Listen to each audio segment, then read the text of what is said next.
The next thing is how to format or outline your sheet. So this is your A1 side sheet. Now it is sticked to the board.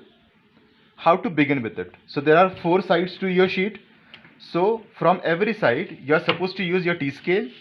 The flange of T-scale should be in alignment with the side of the drafting table. Your adjustable set square will always be in alignment with the web. So adjustable set square will move in this direction on the track of your web, and flange will be in touch with the side always. So the use is like this. How to format the sheet? First of all, we have to mark a boundary. So what we'll do is, from this surface we will have 1 centimeter length and we'll mark a boundary.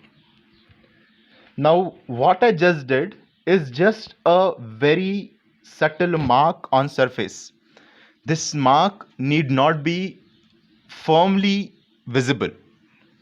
So such lines which are not very firmly visible but only visible to the working person are called as construction line or supportive lines.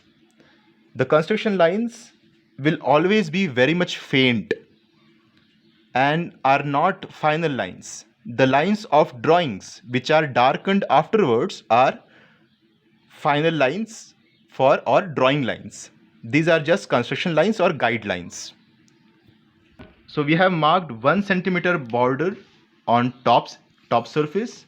Then we will have 1.5 to 2 centimeters. So I am taking 2 centimeters over here. Just look at the way I am using my T-scale and set square. Whenever I use it, the connections are always very much firm. So what will I do is, I'll mark the 2 centimeter segment as well.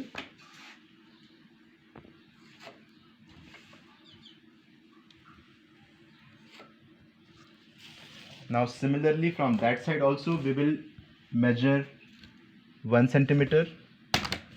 Once 1 centimeter. See, now when I'm working on this side,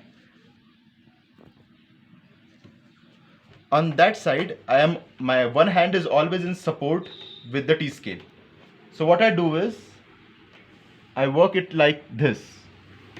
I fix my set square and then I draft the line.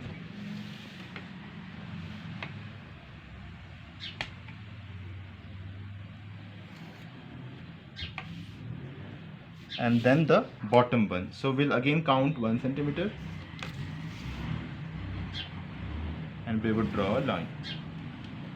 So all the lines which are drawn should not be darkened till the point you feel the drawing is over or it is on its final points. But just for your understanding, I would be telling you how the format would look.